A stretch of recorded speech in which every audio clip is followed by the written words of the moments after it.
The Book of Job, chapter 21. Then Job answered, Listen carefully to my speech, and let this be your way of consolation. Bear with me that I may speak. Then after I have spoken you may mock. As for me, is my complaint to man, and why should I not be impatient? Look at me, and be astonished, and put your hand over your mouth, even when I remember I am disturbed, and horror takes hold of my flesh. Why do the wicked still live, continue on, also become very powerful? Their descendants are established with them in their sight, and their offspring before their eyes. Their houses are safe from fear, and the rod of God is not on them. His ox mates without fail, his cow calves, and does not abort. They send forth their little ones like the flock, and their children skip about. They sing to the timbrel and harp, and rejoice at the sound of the flute. They spend their days in prosperity, and suddenly they go down to Sheol. They say to God, Depart from us. We do not even desire the knowledge of your ways. Who is the Almighty that we should serve him? And what would we gain if we entreat him? Behold, their prosperity is not in their hand. The counsel of the wicked is far from me. How often is the lamp of the wicked put out? Or does their calamity fall on them? Does God apportion destruction in his anger? Are they a straw before the wind, and like chaff which the storm carries away? You say, God stores away a man's iniquity for his sons. Let God repay him so that he may know it. Let his own eyes see his decay, and let him drink of the wrath of the Almighty. For what does he care for his household after him, when the number of his months is cut off?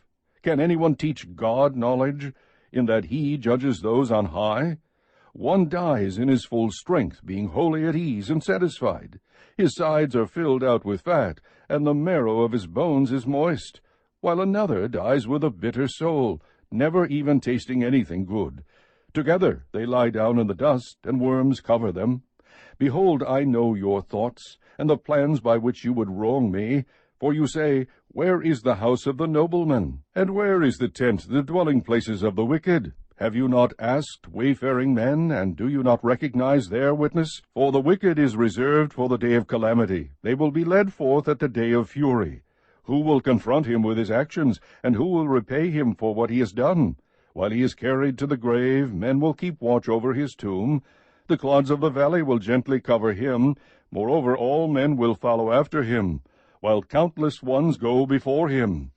How then will you vainly comfort me? For your answers remain full of falsehood. Chapter 22.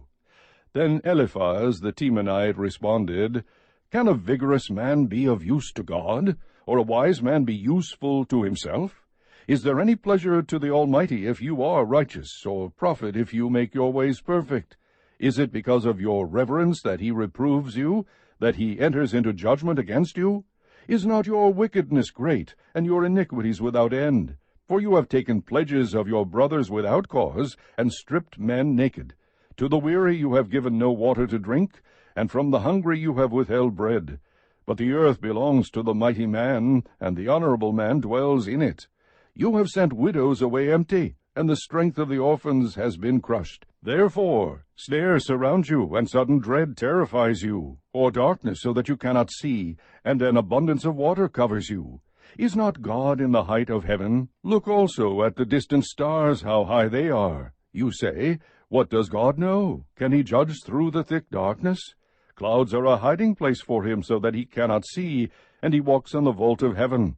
Will you keep to the ancient path which wicked men have trod, who were snatched away before their time, whose foundations were washed away by a river? They said to God, Depart from us. And what can the Almighty do to them? Yet he filled their houses with good things. But the counsel of the wicked is far from me. The righteous see and are glad, and the innocent mock them, saying, Truly our adversaries are cut off, and their abundance the fire has consumed. Yield now and be at peace with him, thereby good will come to you. Please receive instruction from his mouth, and establish his words in your heart. If you return to the Almighty, you will be restored.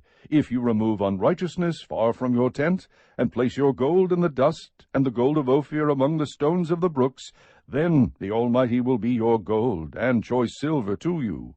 For then you will delight in the Almighty, and lift up your face to God. You will pray to him, and he will hear you, and you will pay your vows. You will also decree a thing, and it will be established for you, and light will shine on your ways. When you are cast down, you will speak with confidence, and the humble person he will save. He will deliver one who is not innocent, and he will be delivered through the cleanness of your hands. Chapter 23.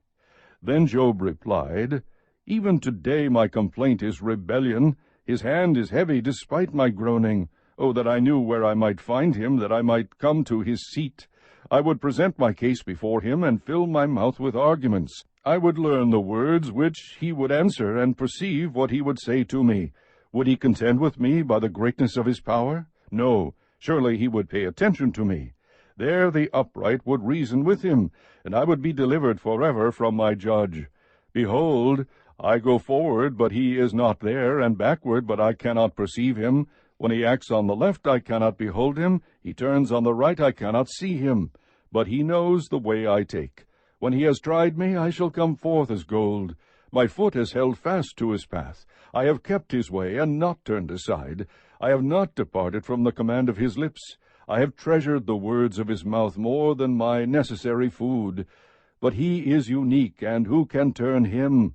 And what his soul desires, that he does. For he performs what is appointed for me, and many such decrees are with him.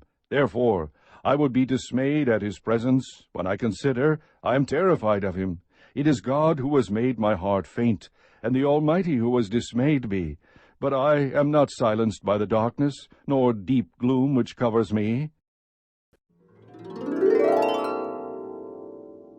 Chapter 24. Why are times not stored up by the Almighty, and why do those who know him not see his days?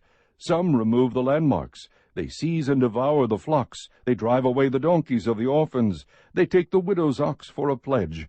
They push the needy aside from the road. The poor of the land are made to hide themselves altogether. Behold, as wild donkeys in the wilderness, they go forth seeking food in their activity, as bread for their children in the desert. They harvest their fodder in the field, and glean the vineyard of the wicked. They spend the night naked, without clothing, and have no covering against the cold. They are wet with the mountain rains, and hug the rock for want of a shelter. Others snatch the orphan from the breast, and against the poor they take a pledge. They cause the poor to go about naked without clothing, and they take away the sheaves from the hungry.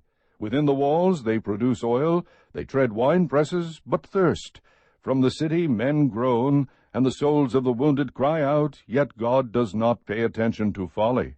Others have been with those who rebel against the light. They do not want to know its ways, nor abide in its paths.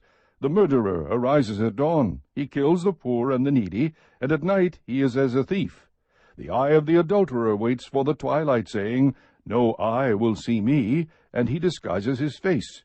In the dark they dig into houses, they shut themselves up by day, they do not know the light. For the morning is the same to him as thick darkness, for he is familiar with the terrors of thick darkness. They are insignificant on the surface of the water, their portion is cursed on the earth, they do not turn toward the vineyards. Drought and heat consume the snow waters, so does Sheol those who have sinned. A mother will forget him, the worm feeds sweetly till he is no longer remembered, and wickedness will be broken like a tree. He wrongs the barren woman, and does no good for the widow. But he drags off the valiant by his power. He rises, but no one has assurance of life. He provides them with security, and they are supported, and his eyes are on their ways. They are exalted a little while, then they are gone. Moreover, they are brought low, and like everything gathered up, even like the heads of grain they are cut off. Now if it is not so, who can prove me a liar, and make my speech worthless?